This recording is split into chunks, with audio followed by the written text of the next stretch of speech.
Pemikiran bahwa makhluk hidup berkembang dari organisme paling sederhana menjadi kompleks, sebagaimana dijabarkan oleh teori evolusi, sebenarnya telah ada sejak zaman Yunani kuno. Pada abad kelima sebelum Masehi, Anaximander menyatakan bahwa seluruh binatang yang hidup di darat berasal dari makhluk yang hidup di laut. Manusia sendiri berasal dari embrio yang terdapat di dalam ikan. Setelah dewasa, ikan ini mati dan manusia pertama keluar dari dalam jasadnya. Pendapat lain diajukan oleh Empedocles yang pada abad keempat sebelum Masehi menyatakan bahwa bagian-bagian tubuh dari makhluk hidup seperti mata dan tangan muncul terlebih dahulu untuk kemudian membentuk tubuh yang lebih lengkap. Konsep evolusi makhluk hidup ini kemudian terkubur setelah Plato mengeluarkan teorinya mengenai dunia ide. Bagi Plato, seluruh makhluk hidup yang ada di bumi merupakan salinan tidak sempurna dari bentuk ideal yang asali dan tidak berubah yang diciptakan oleh Tuhan. Konsep ini kemudian dikembangkan oleh Aristoteles yang menyusun sebuah hierarki kehidupan yang tetap, yang dimulai dari mineral, tumbuhan, serangga, binatang bercangkang, ikan, ular, burung, katakean, tetrapod, dan terakhir manusia. Meski meredup di Eropa, tapi evolusi mendapat ruang untuk berkembang di Timur Tengah pada abad pertengahan. Konsep rantai besar makhluk hidup yang dibuat Aristoteles dipahami sebagai proses penciptaan yang evolusionistik. Tokoh utama di wilayah ini, yakni Aljahiz, bahkan mengemukakan ide tentang perjuangan untuk berada, di mana seluruh organisme berusaha untuk tidak dimakan oleh organisme lainnya. Tekanan untuk tidak menjadi mangsa inilah yang memaksa setiap organisme untuk mengembangkan sifat-sifat baru yang berujung pada kelahiran spesies yang berbeda. Mereka yang berhasil selamat dan memiliki keturunan akan mewarisi sifat-sifat tersebut ke keturunan mereka. Pada abad ke-18, botanis Swedia Carl Linnaeus memperbaiki klasifikasi makhluk hidup yang berada di bawah manusia, milik Aristoteles. Dalam klasifikasi ini, Linnaeus membagi makhluk hidup ke dalam 3 kerajaan besar, tumbuhan, binatang, dan mineral. Setiap kerajaan kemudian terbagi ke dalam beberapa kelas yang kembali terpecah menjadi ordo, genus, spesies, dan varietas. Bersama pemikiran mengenai usia bumi yang hanya 6.000 tahun, sistem Linnaeus mengenai makhluk hidup yang tetap dan tidak berubah menjadi konsep utama di sejumlah negara barat. Sayangnya, para sarjana dan ilmuwan lambat laun menemukan kelemahan dari klasifikasi Linnaeus ini.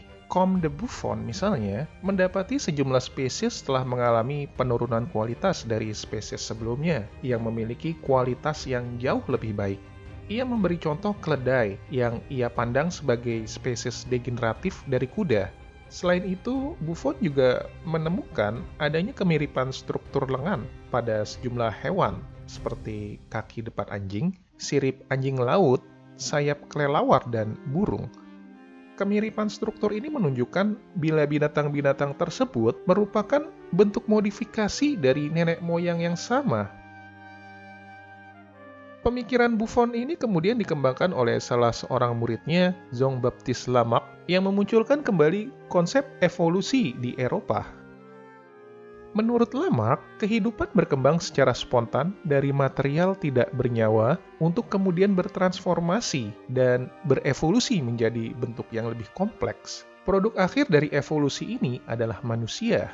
Evolusi sendiri disebabkan oleh pewarisan sifat yang diperoleh makhluk hidup dari lingkungannya. Bila suatu organisme menggunakan bagian tubuh sedemikian rupa saat hidup, maka perubahan tersebut akan diwariskan ke keturunannya. Ia juga percaya bila makhluk hidup dapat mengembangkan organ baru atau mengubah struktur dan fungsi dari organ lama dengan menggunakan atau meninggalkan penggunaan organ tersebut. Sementara itu, naturalis Prancis Georges Cuvier menemukan perbedaan mencolok antara fosil yang terdapat pada lapisan tanah terbawah dengan yang terdapat di lapisan tanah teratas. Bentuk fosil yang terdapat di lapisan tanah terbawah tidak menyerupai fosil yang berada di lapisan tanah teratas maupun makhluk hidup yang ada pada saat ini. Bagi Cuvier, perbedaan fosil pada lapisan tanah yang berbeda justru menunjukkan adanya sebuah bencana alam seperti banjir besar yang menghapus mayoritas spesies yang hidup di masa lalu. Ia menamakan teori tersebut sebagai katastrofisme. Keengganan Cuvier untuk menerima gagasan evolusi disebabkan oleh pandangan politik dan agama yang ia anut. Pada masa Revolusi Perancis yang berlangsung antara tahun 1789 hingga 1799 dan setelahnya, para pendukung revolusi mengadopsi cara pandang evolusionis model Lamarck yang menganggap kehancuran monarki sebagai proses evolusi sosial yang tidak terelakkan. Sementara para pendukung monarki, termasuk Cuvier, berpegang pada konsep Aristotelian dan gereja yang menganggap fiksisme atau ketiadaan perubahan sebagai bagian dari keteraturan Tuhan.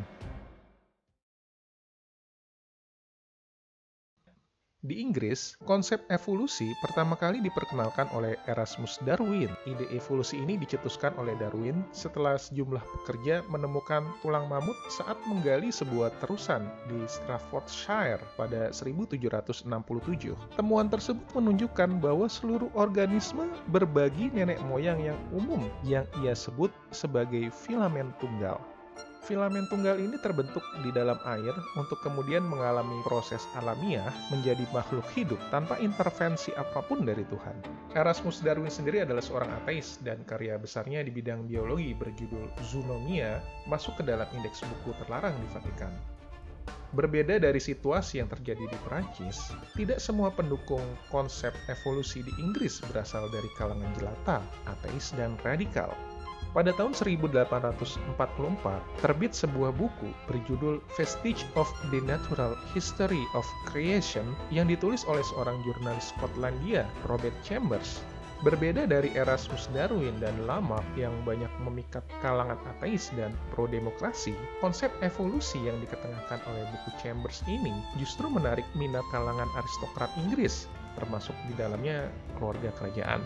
Selain karena tidak mempertentangkan keberadaan Tuhan dan evolusi, Chambers juga bukan advokat utama bagi revolusi sosial di negara tersebut.